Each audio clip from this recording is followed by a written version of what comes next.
Allez, petite fiche technique de la Renault Fluence Z2. Et oui, il fallait la faire, hein, j'ai pas le choix, il faut le faire.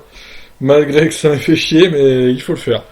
Donc la Fluence a été commercialisée de 2011 à 2014. Batterie totale que 24 kWh. Batterie utile, honnêtement, j'ai pas trouvé. Mais on va estimer à 21 kWh du coup, vu qu'il y avait 3 kWh de marge pour la Zoé. Donc je pense que c'est la même chose pour la Fluence à quelques dixièmes près. Niveau conso, l'été 13,5 et l'hiver 16,8 du coup. Autonomie officielle 185 km NEDC, donc en WLTP environ 140 à peu près. Autonomie réelle, j'ai mis 155 l'été, 125 l'hiver. Pire autonomie possible estimée, j'ai mis 55 sur l'autoroute, le froid et tout, donc chauffage à fond. Et la meilleure autonomie estimée possible en hypermagging, je pense qu'on peut faire moins de 10 kWh au 100, donc 230 max, du max. Alors la recharge, bon, là c'est un peu catastrophique, on va pas se mentir. Donc ça pousse à 3,7 kW max, 16 ampères quoi. Et encore, c'est théorique, donc je pense pas qu'elle aille autant aussi vite que ça. Et il n'y a pas de recharge rapide, même en courant alternatif. Donc autant dire que cette voiture, niveau recharge, c'est une merde, clairement. Pas qu'au niveau recharge d'ailleurs. Puissance 95 chevaux, 226 Nm de couple, le 0 à 100, excuse du peu, en 13 secondes 7, et oui, ça pousse pas du tout, ça pousse pas du tout. 135 km/h en Vmax, donc c'est une traction. Poids du véhicule, 1 tonne 530, j'ai trouvé ces chiffres-là, donc ça me paraît réaliste.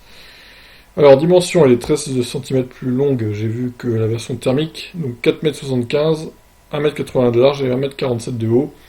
Alors le coffre qui a été amputé par rapport aux versions thermiques, seulement 317 litres avec quand même une longueur de 4,75 m et une largeur de 1,81 m, c'est assez catastrophique, on peut le dire. Et en plus, il n'y a pas de haillons, comme la Model 3 en fait. Donc, il n'est pas possible de rabattre les sièges arrière. Donc c'est génial, c'est génial. On peut rien transporter là-dedans, dans une berline de 4,75 m de long. C'est génial. Bon, donc c'est une 5 places, plus vendue neuve depuis 2014. En occasion, j'en ai vu autour de 6 000 euros, voire 5 500. Attention quand même, il y a l'allocation de batterie assez onéreuse sur cette voiture. Je la conseille vraiment pas hein, en occasion, clairement, à moins qu'elle soit à 2005 ou 3000 euros. Je la conseille vraiment pas cette voiture. Donc mes remarques personnelles, je crois que Renault aurait pu s'abstenir d'électrifier cette voiture qui aurait dû rester diesel ou essence. En VE, les perfs sont dégueulasses. Elle a été rallongée de 13 cm à cause des batteries, ce qui la rend pas agréable à regarder, et le coffre a été amputé de plus de 180 litres par rapport aux versions thermiques. Oui, oui, le coffre des thermiques faisait plus de 500 litres du coup.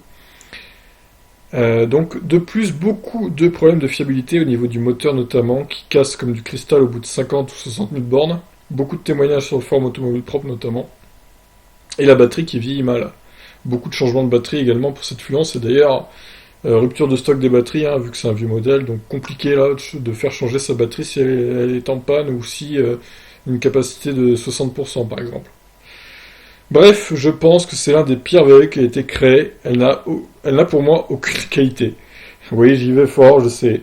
Je sais pas s'il y a des possesseurs de Fluence qui me regardent, mais je suis désolé de vous le dire, mais votre voiture c'est de la merde. Voilà, vous auriez pas dû acheter ça et n'achetez pas ça si vous voulez un véhicule électrique. Clairement, c'est non, non, non. Voilà, après c'est un avis subjectif encore une fois, mais pour moi c'est non, c'est niet. Préférez une Lyon, une petite citadine au moins, qui est très maniable et qui accélère mieux que ça déjà, en plus, et voilà, et qui est plus fiable sur le long terme, et qui est beaucoup moins cher, enfin, qui a pas de location de batterie, on va dire, quoi. Donc voilà, c'était la petite fiche technique de l'influence. Donc avec tout ça, si vous achetez cette voiture, je ne comprends plus, hein.